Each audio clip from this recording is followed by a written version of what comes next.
Hi, welcome back. We have Bruce Hartley, who's the General Services Director for Village Management Services with us. Thanks for being here. Good afternoon, Lisa. Glad to be here.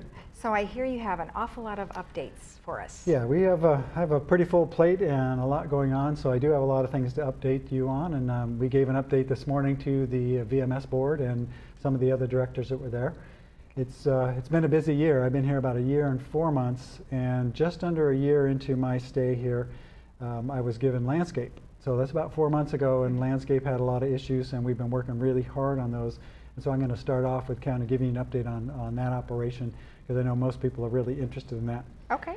Just in the last few months, we promoted a manager, and so we have Larry Hernandez, our new landscape manager, and we have filled 2 of the vacancies in landscape supervisors. We have 1 more vacancy. So our management team is set. We're getting to a lot more one-on-one customer contact, and that's really been my focus, is reestablishing good customer service, good contact with the customers, trying to resolve their issues on a one-on-one basis, and following in Brad's direction. He wants to get to yes. He wants us to be able to say, yes, we'll take care of that, try to not look to procedures or other roadblocks, and really get people's problems taken care of. So in the landscape area, we had a lot of outstanding work orders and tickets. We're working on those, making progress, made a lot of changes, and our crews are really catching up on a lot of the back work. So that's been the most exciting part, is actually turning that around and seeing a trend with reduced number of requests, reduced number of complaints, more requests being closed out. So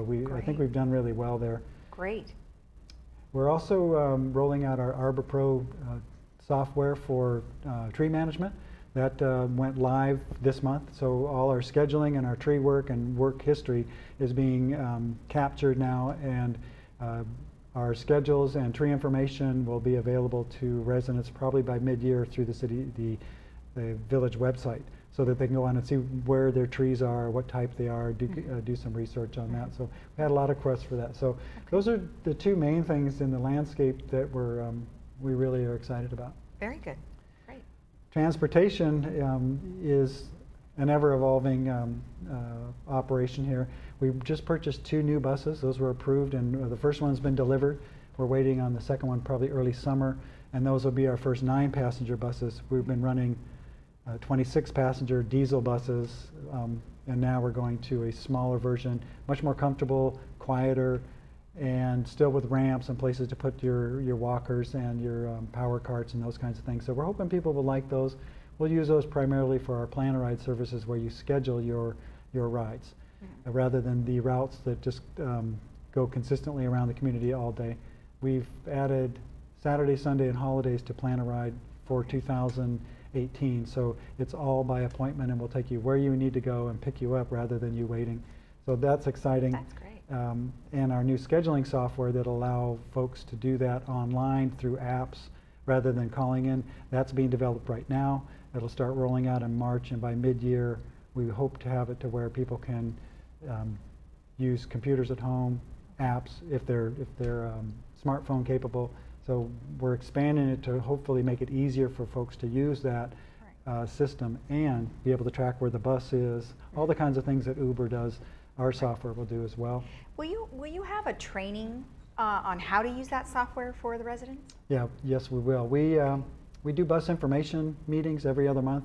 We do them. We alternate between Clubhouse 1 and the towers. Okay. We do those 3rd Wednesday of the month, I believe, and we'll add that component to it. And we'll do a lot more advertising, rollout of it, maybe even some special classes on it, because that's really where we want residents to go, so that they can do self-scheduling, squeeze their appointments in rather than calling and waiting and so forth. And we think that'll be a great service. Okay. Especially with folks that are, like I said, very agile with their smartphones. And there's a lot of them. There are. I'm really impressed by how many different people are have their smartphones and they have their iWatches. It's really great. Also on the buses, we have our drivers now have iPads, so they can track where their next plan a ride person needs to be picked up. It helps them schedule the routes. They can get information, updates constantly from our office, so that they can be added to, so they don't have to go back to the office to get a reservation. So that's working out really well as well. Okay. In our paving operation, which is actually streets and sidewalks, we do very little paving, but we do all the street signs, the street sweeping, all the concrete repair, wall repair. I could go on. They do a lot of things. That's an operation that, when I first got here, had about 800 open work orders, or what we call tickets here. When somebody calls resident services and requests something, they open a ticket. It was 800. It was spanning 2 to 3 years of backlog, which is just unacceptable. Gosh. We're now down under 500. We're in the 400 range, and we're working on 2017 tickets, nothing prior, which might sound like not a good thing, but when you look at where we came from, we're making great progress. We're getting a lot of concrete work done. We've done some promotions. We have some great leaders on that team, and we're now getting customer service much quicker. And obviously, priority requests get done right away now. They don't just wait.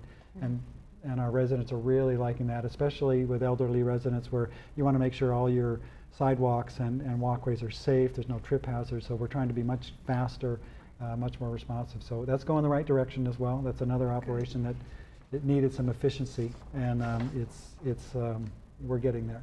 Yeah, I saw one of the pictures that you had did have a sidewalk, and it looked really nice, so people can get up and down it quite easily. Yeah, we do sidewalk repair, we do driveway replacement, wall repair. We put in handicap ramps at the community center, the building we're in right here. We added some handicap parking out front, and our crews actually poured the handicap ramps. One of our maintenance and construction engineers designed it for us, and then we install it so it meets all the codes and gives people added access. So we have a lot of resources here, and it's nice to see the pace picking up, the efficiencies picking up, so that we don't have that backlog. Great. Our custodial operation, some folks know about and some don't. Obviously, if you use our community centers, all those are maintained by VMS staff. We have 2 shifts, morning and night. We keep those clean. We do it 7 days a week. We also do work in the mutuals. We clean garden villa buildings. We clean freestanding laundries. We do a lot of other work, carport cleaning, garage scrubbing, pressure washing, a lot of things. We have about almost 40 people that do that on a daily basis. And we also have a contract for the community center building and the village greens. That's going to be rebid shortly, but that operation needed some improvements, to, let's say, some efficiencies, and we've really come a long way. You don't even hear any complaints anymore, and it's same day requests are taken care of. So we're really proud of that, and I like it when there's compliments, but we love it when there's no complaints. It means people are happy, and that things are getting done, and that our crews and staff are doing what they're supposed to. We're looking at efficiencies there. When I got here, it was by mop and broom. Everything was either hand swept or mopped, and they're mopping huge facilities, big floors. So now we're mechanizing, and we're doing scrubbers and vacuums and so forth, and bringing some technology to that and moving that along. That's been great, and that has resulted in having some available manpower out of that operation to pick up other things. Our bulky item program through our waste management contract was always a source of complaints. Constantly we get calls, people dumping things, not calling resident services, not calling for those to be picked up, they just leave them in the community. So now we're picking those up proactively, and we're actually removing 80 cubic yards a week of materials that people dump. That's furniture, appliances, whatever. They just dump in the community, don't make any calls, and we're stacking in 40 cubic yard containers as tightly as we can get them, and 2 a week are being taken out. Waste Management's doing that free of charge, just to help us alleviate those complaints. And now we get very few complaints. We get requests, and they're same day picked up. It's a lot of work, but that one of the kind of minor things we do that really has a big impact, because people just don't like seeing those discarded items around their community. So that's a quick snapshot on most of our operations. It's about a $20 million budget between general services and the addition of landscape, and we have over 220 employees. It's a huge operation. It's a pretty well-oiled machine, a lot of room for improvement. We're doing that daily, and we appreciate coming on to TV6 and letting residents know what we're doing and how hard we're working to meet their needs. And like I said, we want to get to yes. We want to make them happy. We want to make their requests. We want to meet them quickly and work around the roadblocks and get things done. And so I think we're doing a good job of that. Very good. One thing that we were talking about earlier is, landscaping, and you are an arborist. I'm an certified arborist. I have a Bachelor's of Science degree in horticulture from Cal Poly. So I've started my career many, many years ago in landscape maintenance and worked into park maintenance and management and so forth. But yeah, very extensive landscape background, and actually spent 3 years as a forestry major at Humboldt State. So Oh, really? yeah, a lot of tree bark in my blood. So. Well, with 32,000 different types of 32,000 trees, I guess that comes in handy, doesn't it? Yeah, we have over 300 species of trees, individual species, Okay. and we have over 32,000. Those were just inventoried. We have GPS locations on every tree, and we'll start developing a work history on those with this new software. There's no work history on those trees. They're all trimmed in-house with 2 crews, and all the wood waste is 100% recycled and used as Great. mulch back on our village Love properties. that. Yeah, so it's a great operation.